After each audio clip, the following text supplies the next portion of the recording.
All right, we're here. We're going to go ahead and do the 9th chapter of Mark.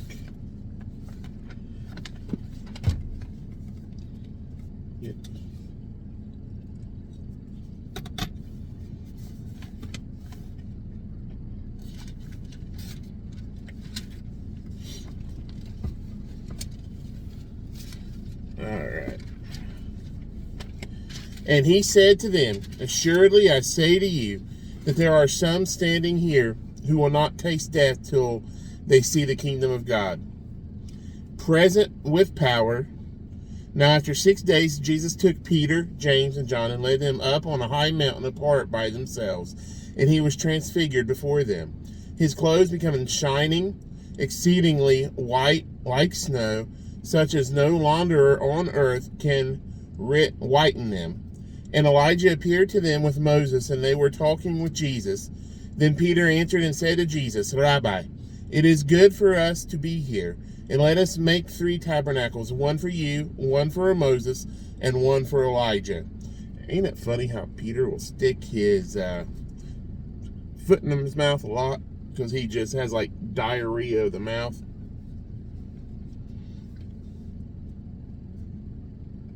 Yet he's the rock, right?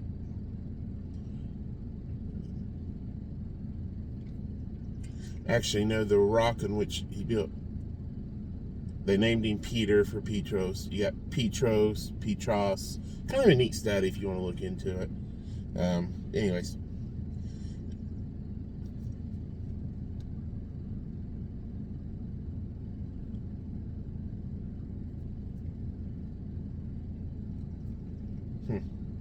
Because he did not know what to say. So he spoke even though he didn't know what to say. That's a good time just to be quiet. So that's verse 6. Because he did not know what to say, for they were greatly afraid. And a cloud came and overshadowed them. Shadowed. I don't know why it came out shattered. And a cloud came and overshadowed them. And a voice came out of the cloud saying, "This is my beloved Son, hear him." Suddenly, when they had looked around, they saw no one anymore, but only Jesus with themselves. Now, as they came down from the mountain, he commanded them that they should tell no one the things that they had seen, till the Son of Man had risen from the dead. So they kept this word to themselves, questioning what the rising from the dead meant. And they asked him, saying, "Why do the scribes say that Elijah must come first?" Then he answered and told them, "Indeed, Elijah is coming first and restores all things. And how is it written concerning the Son of Man that he must suffer many things and be treated with contempt? But I say to you that Elijah has also come, and they did to him whatever they wished, as it is written of him.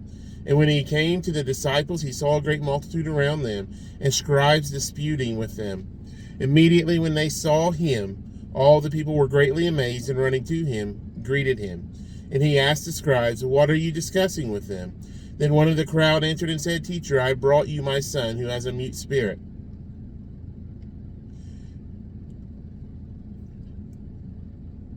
And wherever it seizes him, it throws him down. He foams at the mouth, gnashes his teeth, and becomes rigid. So I spoke to your disciples that they should cast it out, but they could not." He answered him and said, "O faithless generation, how long shall I be with you? How long shall I bear with you? Bring him to me." Then they brought him to him, and when he saw him, immediately the spirit convulsed him, and he fell on the ground and wallowed, foaming at the mouth. So he asked his father, "How long has this been happening to him?" And he said, "From childhood. And often he has thrown him both into the fire and into the water to destroy him. But if you can do anything, have compassion on us and help us." Jesus said to him, "If you can believe, all things are possible to him who believes." Immediately the father of the child cried out and said with tears, "Lord, I believe. Help my unbelief." When Jesus saw that the people came running together, he rebuked the unclean spirit, saying to it, "Deaf and dumb spirit, I command you, come out of him and enter him no more." Then the spirit cried out, convulsed him greatly, and came out of him. And he became as one dead, so that many said, "He is dead." But Jesus took him by the hand and lifted him up, and he arose. And when he had come into the house, his disciples asked him privately, "Why could we not cast it out?" So he said to them, "This kind can come out by nothing but prayer and fasting." Then they departed from there and passed through Galilee, and he did not want anyone to know it. For he taught his disciples and said to them, "The Son of Man is being betrayed into the hands of men, and they will kill him, and after he is killed, he will rise the third day." But they did not understand his saying and were afraid to ask him. Then he came to Capernaum, and when he was in the house, he asked them, "What was it you disputed among yourselves on the road?" And they kept silent, for on the road they had disputed among themselves who would be the greatest.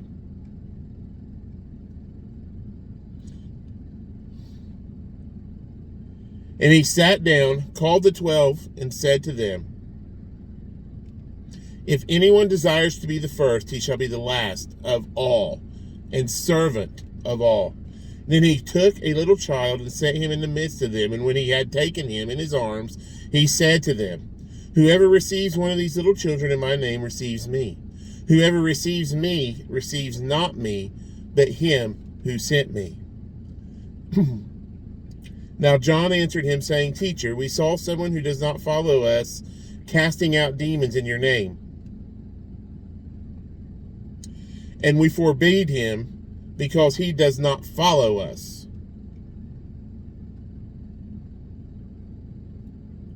But Jesus said, "Do not forbid him, for no one who works a miracle in my name can soon afterwards speak evil of me. For he who is not against us is on our side. For whoever gives you a cup of water to drink in my name, because you belong to Christ, assuredly I say to you, he will by no means lose his reward. But whoever causes one of these little ones who believe in me to stumble, it would be better for him if a millstone were hung around his neck, and he were thrown into the sea. If your hand causes you to sin, cut it off. It is better for you to enter into life maimed, rather than having two hands to go to hell, into the fire that shall never be quenched.